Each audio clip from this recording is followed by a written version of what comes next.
నమస్తే వార్తలకి స్వాగతం. వివరాల్లోకి వెళ్తే మోంతా తుఫాను ప్రభావంపై అమరావతిలోని రాష్ట్ర సచివాలయం నుంచి ముఖ్యమంత్రి చంద్రబాబు నాయుడు సమీక్ష నిర్వహించారు. సచివాలయంలోని ఆర్టీజీఎస్ లో అధికారులతో ముఖ్యమంత్రి చంద్రబాబు సమావేశం నిర్వహించారు. ప్రస్తుతం కాకినాడకు 680 కిలోమీటర్ల దూరంలో మోంతా తుఫాను ఉందని అధికారులు ముఖ్యమంత్రికి తెలిపారు. 16 కిలోమీటర్ల వేగంతో తీరాన్ని తుఫాను సమీపిస్తుంది. ఈ రోజు రేపు కృష్ణా జిల్లాలో భారీ నుంచి అతి భారీ వర్షాలు కురిసే సూచనలు ఉన్నట్లు అధికారులు పేర్కొన్నారు. గుంటూరు, బాపట్ల, ఎన్టీఆర్, పల్నాడు, పశ్చిమ గోదావరి జిల్లాలకు భారీ వర్షాలు ఉన్నాయని చెప్పారు. రేపు రాత్రికి తుఫాను తీరాన్ని తాకే అవకాశం ఉందని వాతావరణ శాఖ అధికారులు చెప్పారు. ప్రతి గంటకు తుఫాను కదలికలను గమనిస్తూ అప్రమత్తంగా ఉండాలని ముఖ్యమంత్రి చంద్రబాబు ఈ సందర్భంగా పేర్కొన్నారు. మోంతా తుఫాను ప్రభావంపై ముఖ్యమంత్రితో ప్రధాని నరేంద్ర మోడీ ఫోన్లో మాట్లాడారు. ప్రధాని కార్యాలయంతో సమన్వయం చేసుకోవాలని మంత్రి లోకేష్ కు ముఖ్యమంత్రి సూచించారు. వర్షాలు, వరదలకు అవకాశం ఉన్న ప్రాంతాల్లో ముందస్తు చర్యలు తీసుకోవాలని చంద్రబాబు ఆదేశించారు.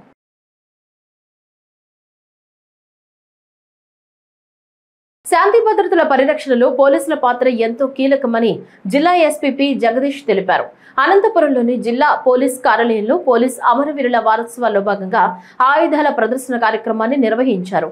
ఈ కార్యక్రమంలో పోలీసులు ఉపయోగిస్తున్న పరికరాలను ప్రజలకు తెలిసేలా ప్రదర్శనకు పెట్టారు. ఈ కార్యక్రమంలో జిల్లా ఎస్పీ మాట్లాడుతూ పోలీసులు ప్రజలకు చేస్తున్న సేవలు, వారు ఉపయోగిస్తున్న పరికరాల గురించి అందరికీ తెలిసే విధంగా వారం రోజుల పాటు అవగాహన కార్యక్రమాలు నిర్వహిస్తున్నామని తెలియజేశారు. తెలుసు, అక్టోబర్ 21న దేశవ్యాప్తంగా మనము పోలీస్ కమెమరేషన్ డే కింద అబ్జర్వ్ చేయడం జరుగుతుంది. సో దాని భాగంగా 10 రోజుల పాటు పోలీస్ యంత్రాంగం నుంచి డిఫరెంట్ ప్రోగ్రామ్స్ ని ఏర్పాటు చేయడం జరుగుతుంది. సో దాని భాగంగానే ఈ రోజు మనము ఓపెన్ హౌస్ ఏర్పాటు చేయడం జరిగింది.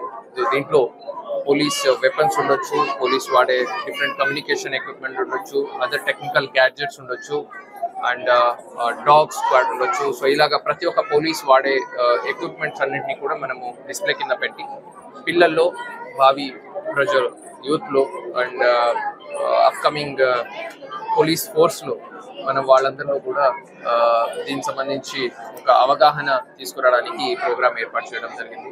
డిపార్ట్మెంట్ ఎలాగ ఫంక్షన్ చేస్తుంది అనేది తెలుసుకోవడంతో పాటుగా డిపార్ట్మెంట్ గురించి ఒక క్యూరియాసిటీ అనేది ఎప్పటికీ ఉంటుంది, పిల్లల్లో ఉంటుంది. వెపన్స్ సంబంధించి ఉండొచ్చు, మనం వాడే గ్యాడ్జెట్ సంబంధించి ఉండొచ్చు.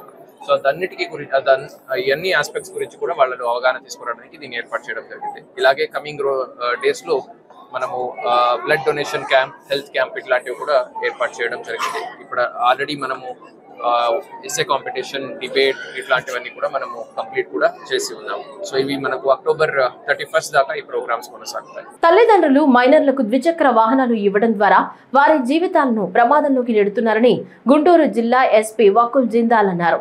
గుంటూరు జిల్లా వ్యాప్తంగా 732 మైనర్ బాలురు నడుపుతున్న వాహనాలను, డ్రైవింగ్ ప్లేట్ లేకుండా నడుపుతున్న వాహనాలను సీజ్ చేసిన సందర్భంగా మాట్లాడుతూ మైనర్లు ర్యాష్ డ్రైవింగ్ చేసి తమతో పాటు పక్క వారి ప్రాణాలను కూడా పణంగా పెడుతున్నారని ఆందోళన వ్యక్తం చేశారు. దీనికి తల్లిదండ్రులు కూడా బాధ్యత వహించాలని ఎస్పీ పేర్కొన్నారు.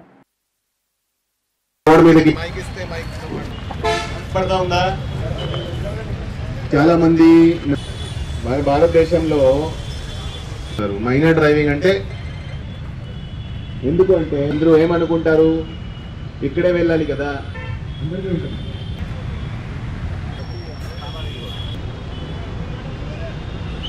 కాకుండా ఏమీ ప్రాబ్లం లేకుండా చాలా మంది మైనర్స్ లెస్ దెన్ 18 ఇయర్స్ వాళ్ళు డ్రైవ్ చేస్తున్నారు. చాలామంది ర్యాష్ డ్రైవింగ్ చేయడము, నంబర్ ప్లేట్ లేకుండా బండి తోలడము, తర్వాత వితౌట్ లైసెన్స్ డ్రైవ్ చేయడము, ఇవన్నీ బాగా వైలేషన్ జరుగుతున్నాయి. ఈ స్పెషల్ డ్రైవ్లో జిల్లా వ్యాప్తంగా 732 వెహికల్స్ సీజ్ చేయడం జరిగింది. సో చాలామంది ఈ మైనర్ డ్రైవింగ్ చేస్తున్న వాళ్ళు వాళ్ళ ప్రాణాలు రిస్క్ చేస్తున్నారు, అవతల వాళ్ళ ప్రాణాలని కూడా ప్రమాదంలో పెడుతున్నారు. వాళ్ళందరికీ కౌన్సిలింగ్ కూడా చేయడం జరిగింది. వాళ్ళని తల్లిదండ్రులు కూడా బండిలు ఇవ్వడము, వాళ్ళని తోలని ఇవ్వడము అనేది చాలా చాలా డేంజరస్.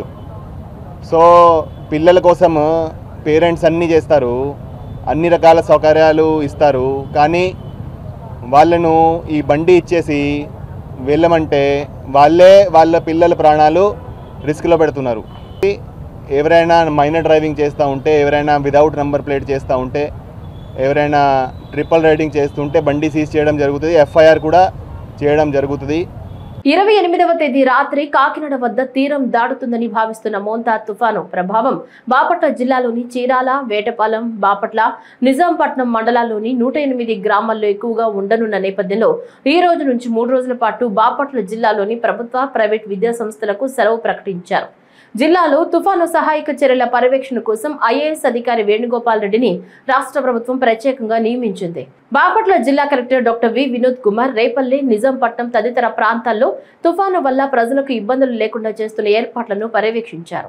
28వ తేదీ రాత్రి దాదాపు కాకినాడ దగ్గర ఎఫెక్ట్ అంటే ల్యాండ్ ఫాల్ ఉంటే దానొక గాలితో పాటు కూడినటువంటి వాన రేపల్లె పట్టణం, రేపల్లె మండలం, నిజాంపట్నం ఈ వైపు ఎక్కువ మనకు ఎఫెక్ట్ ఉంటుంది. రేపల్లె రెవెన్యూ డివిజన్లో ఉన్నటువంటి ప్రజలందరూ, అందులో లో లయింగ్ ఏరియాస్లో ఉన్నటువంటి వాళ్ళు, కెనాల్ చెరువు దగ్గర ఉన్నటువంటి వాళ్ళు, సముద్రం దగ్గర ఉన్నటువంటి వాళ్ళు అందరూ కూడా అప్రమత్తంగా ఉండాలని కోరుతున్నాను. ఏ ఒక్క మత్స్యకారుడు కూడా వేటకి వెళ్ళరాదు. మీరందరూ కూడా సేఫ్గా ఉండాలి. ప్రతి హ్యాబిటేషన్లో ఒక్కొక్క రిలీఫ్ సెంటర్ని మనం ఏర్పాటు చేయడం జరిగింది. ఎప్పుడైనా మీకు సమస్య ఉన్నప్పుడు అప్పుడు మనం కదిలి రావడం కింద రేపు మార్నింగ్ నుంచే అక్కడ మనం మూవ్మెంట్ చేయటం మొదలు పెడతాము. పోలీస్, రెవెన్యూ అన్ని యంత్రాంగానికి మీరు అందరూ కూడా కోఆపరేట్ చేయాలని కోరుతా ఉన్నాను. జిల్లాలో మోంతా తుఫాను ప్రభావంతో భారీ నుంచి అతి భారీ వర్షాలు కురిసే అవకాశం ఉన్న నేపథ్యంలో కృత్తివెన్ను మండలం తహసీల్దార్ కార్యాలయంలో ఏర్పాటు చేసిన జిల్లా కలెక్టర్ బాలాజీ, జిల్లా ఎస్పీ కలిసి పరిశీలించారు. కంట్రోల్ రూమ్ ను పరిశీలించి వివిధ శాఖల అధికారులతో సమీక్ష నిర్వహించారు. ప్రజలకు గ్రామ స్థాయి నుంచి రెవెన్యూ అధికారులు, పోలీసులు సమన్వయం చేసుకుంటూ అందుబాటులో ఉండాలని తెలిపారు. అనంతరం కృత్తివెన్ను మండలంలోని వరలగుంతు తిప్పలో పునరావాస కేంద్రాన్ని పరిశీలించారు. ప్రజలను పునరావాస కేంద్రాలకు తరలించినా తీసుకోవాల్సిన జాగ్రత్తలు వివరిస్తూ మౌలిక సదుపాయాలు కల్పించాలని, పరిశుభ్రమైన వాతావరణంలో ఆహారాన్ని అందించాలని రెవెన్యూ అధికారులకు ఆదేశాలు జారీ చేశారు. మోంతా తుఫానుకు సంబంధించి మనకు 27, 28, 29 అంటే ఈ రోజు, రేపు, ఎల్లుండి జిల్లాలో మొత్తం వర్షం ఉంటుంది. చాలా పెద్ద స్థాయిలో వర్షం. రేపు మోంతా తుఫాను తీరం దాటే టైంలో గాలులతో కూడిన బీభత్సమైన వర్షం ఉండే ప్రెడిక్షన్ ఉంది. మాకు వచ్చిన ప్రిడిక్షన్స్ ప్రకారంగా ఎక్స్ట్రీమ్లీ హెవీ రెయిన్ఫాల్ ఉంటుంది కనుక యాక్చువల్లీ ఆ మొత్తం యంత్రాంగాన్ని మొత్తం అప్రమత్తం చేయడం జరిగింది. మండల స్థాయిలో, గ్రామ స్థాయిలో అందరినీ అప్రమత్తం చేయడం జరిగింది. ఎక్కడెక్కడ లోతట్టు ప్రాంతంలో, కాలువగట్టుల్లో, మళ్ళీ ఎస్పెషల్లీ పాత ఇల్లులు, పెంకుటిల్లులు, పూరిల్లులో ఉన్న వాళ్ళందరినీ కూడా గాలులు ఉంటాయి కనుక మళ్ళీ ఏమైనా వాళ్ళకు ఇబ్బంది అవ్వకూడదు అని వాళ్ళందరినీ కూడా రిలీఫ్ సెంటర్స్కి తీసుకురావడానికి అన్ని ఏర్పాట్లు చేశాము. ఈరోజు రిలీఫ్ సెంటర్స్ ఏర్పాట్లు ఎలా ఉన్నాయి అనే దానికి ఎస్పీ గారు నేను పర్యవేక్షిస్తున్నాము. సో ప్రజలందరికీ కూడా నా విజ్ఞప్తి ఏంటి అంటే దయచేసి ఇది స్కూల్స్ అన్ని దానికి కూడా సెలవు ఇచ్చాము కనుక దయచేసి అందరూ ఇంటి లోపలే ఉండండి. సో దయచేసి బయటకు రావద్దు. మీకు యాక్చువల్లీ పూరిల్లులు, పెంకుటిల్లులు, ఇలాంటి పాత ఇల్లులు అయ్యి వీక్ హౌసెస్ ఏమైనా ఉంటే దయచేసి స్వచ్ఛందంగా రిలీఫ్ సెంటర్స్కి రండి. సో ప్రభుత్వానికి సహకరిస్తే మనము ప్రభుత్వ ఆదేశాల మేరకు ఎవరికి ఏమి ప్రాణ నష్టం కానీ, ఆస్తి నష్టం కానీ జరగకుండా మనము ఉండాలి అనే ఉద్దేశంతో పకడ్బందీగా అన్ని ఏర్పాట్లు చేసుకున్నాము. ప్రజల సహకారం కూడా కోరుతున్నాము. మోంతా తుఫాను ఎఫెక్ట్ కారణంగా తిరుపతి జిల్లాలో ఎడతెరిపి లేని వర్షం పడుతోంది. సీఎం ఆదేశాలతో తిరుపతి నగరంలో 25 పునరావాస కేంద్రాలు ఏర్పాటు చేశారు. పలు ప్రాంతాల్లో శిథిలావస్థలో ఉన్న భవనాలను అధికారులు కూల్చివేశారు. లోతట్టు ప్రాంతాల్లో ఉన్న ప్రజలను ఎప్పటికప్పుడు అప్రమత్తం చేస్తున్నారు రెవెన్యూ శాఖ అధికారులు. తిరుపతి జిల్లాలో ప్రమాదకర స్థితిలో ఉన్న చెరువులు, రిజర్వాయర్లను పరిశీలించారు కలెక్టర్. కలెక్టరేట్ లో కంట్రోల్ రూమ్ 0877 2236 007ను ఏర్పాటు చేసినట్లు చెప్పారు. అతి భారీ వర్షాలు కురవనున్న నేపథ్యంలో అధికారులందరూ సమన్వయంతో విధులు నిర్వహించాలని కలెక్టర్ ఆదేశించారు. ప్రమాదకర స్థితిలో కాళంగి రిజర్వాయర్ ఉండడంతో గేట్లను తెరచి 3వసారి నీటిని దిగువ ప్రాంతానికి వదిలారు. 3 రోజుల పాటు ప్రైవేట్, ప్రభుత్వ పాఠశాలలు, కళాశాలలకు సెలవు ప్రకటించారు.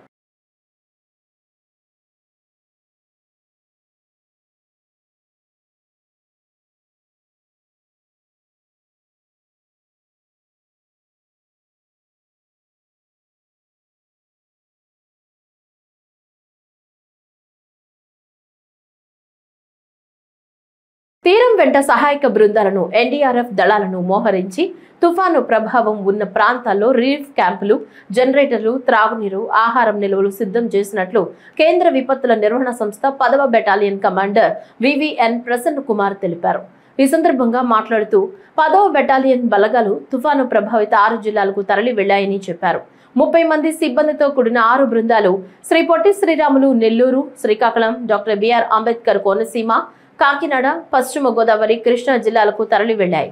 బెటాలియన్ కమాండెంట్ ప్రసన్న కుమార్ సిబ్బందికి పలు సూచనలు చేశారు. భారీ వర్షాలు నేపథ్యంలో ప్రజలు అప్రమత్తంగా ఉండాలని, రైతులు వ్యవసాయ పనుల్లో జాగ్రత్తలు తీసుకోవాలని సూచించారు. వాతావరణ శాఖ ఇచ్చిన హెచ్చరికల నేపథ్యంలో మోంతా ప్రస్తుతం అది తీవ్ర వాయుగుండంగా మారింది. అది రేపటికి తుఫానుగా, ఎల్లుండికి అది తీవ్ర తుఫానుగా మచిలీపట్నం మరియు కళింగపట్నం మధ్యలో కాకినాడ వద్ద తీరం దాటుతుందనేసి వాళ్ళు సమాచారం ఇచ్చారు. ఆ సమాచారం మేరకు రాష్ట్ర ప్రభుత్వం అనేక చర్యలు తీసుకుంటుంది. సో ఆ చర్యల్లో భాగంగా ఈ తుఫాన్ టైంలో ఎవరైతే ప్రజలు ముంపు ప్రాంతాల్లో ఉన్న ప్రజలు ఎవరికైతే సహాయ సహకారాలు కావాలో వాళ్ళందరి కోసం 6 ఎన్డీఆర్ఎఫ్ టీంలు డిప్లాయ్ చేయడం జరిగింది. అవి నెల్లూరు, కృష్ణా, వెస్ట్ గోదావరి, కోనసీమ, కాకినాడ మరియు శ్రీకాకుళం జిల్లాల్లో మా టీమ్స్ ఆల్రెడీ డిప్లాయ్ అయ్యి ఉన్నాయి. ఇదే కాకుండా ఈరోజు సాయంత్రం ఒక టీము కేంద్ర పాలిత ప్రాంతం యానాంకు కూడా వెళ్ళటం జరుగుతుంది. ఇంతే కాకుండా కొన్ని టీంలు విజయవాడలో, కొన్ని టీంలు వైజాగ్లో కూడా మేము రిజర్వ్ లో ఉంచాము. ఇన్ కేసు ఏదన్నా అవసరమైనప్పుడు అవి ఇమ్మీడియట్ గా మూవ్ అవుతాయి ఎక్కడైతే అవసరం అవుతాయి. ఎన్డీఆర్ఎఫ్ టీంలో ఒక్కొక్క టీంలో 30 మంది వెల్ ట్రైన్డ్ రెస్క్యూయర్స్ ఉంటారు. వీళ్లతో పాటు boats, life jackets, life boys, ఇంతే కాకుండా అనేక రెస్క్యూ ఎక్విప్మెంట్స్ ఇవన్నీ ఉంటాయి. ఈ ఎక్విప్మెంట్స్ తో కాకుండా కమ్యూనికేషన్స్ తో హైయెస్ట్ లెవెల్ ఆఫ్ కమ్యూనికేషన్ కోసం మా దగ్గర video quick deployable antennas, vehicle mounted antennas, satellite phones plus HF wireless sets ఇవన్నీ కూడా ఉంటాయి. ఈ టీమ్స్ డిస్ట్రిక్ట్ అడ్మినిస్ట్రేషన్ తో కలిసి, అంతేవిధంగా మిగతా గవర్నమెంట్ డిపార్ట్మెంట్తో కలిసి ఈ తీవ్ర తుఫాన్ నుంచి ప్రజల్ని కాపాడడంలో అనేక విధాలుగా సహాయ సహకారాలు అందిస్తుంది. మోంతా తుఫాను హెచ్చరికల నేపథ్యంలో ఎక్కడ ఆస్తి ప్రాణ నష్టం సంభవించకుండా మండల స్థాయిలో విపత్తు స్పందన బృందాలతో పాటు గ్రామ వార్డు సచివాలయం యూనిట్ గా సిబ్బంది పటిష్ట సమన్వయంతో ముందు జాగ్రత్తలతో అప్రమత్తంగా ఉన్నామని ఎన్టీఆర్ జిల్లా కలెక్టర్ డాక్టర్ జి లక్ష్మీషా తెలిపారు. విజయవాడ కలెక్టర్ కార్యాలయంలో ఏర్పాటు చేసిన కమాండ్ కంట్రోల్ రూమ్ నుంచి ఆర్డీఓలతో పాటు రెవెన్యూ, విద్యుత్, ఇరిగేషన్, పౌర సరఫరాలు, R&B, పంచాయతీరాజ్, మున్సిపల్ తదితర శాఖల అధికారులతో విజయవాడ పోలీస్ కమిషనర్ రాజశేఖర్ బాబుతో కలిసి సమీక్ష నిర్వహించారు. ఈ సందర్భంగా కలెక్టర్ మాట్లాడుతూ కృష్ణా నదితో పాటు వాగులు, వంకల్లో నీటి ప్రవాహాలను పర్యవేక్షిస్తూ అటువైపు ఎవరూ వెళ్లకుండా అధికారులు ఆదేశించినట్లు తెలిపారు.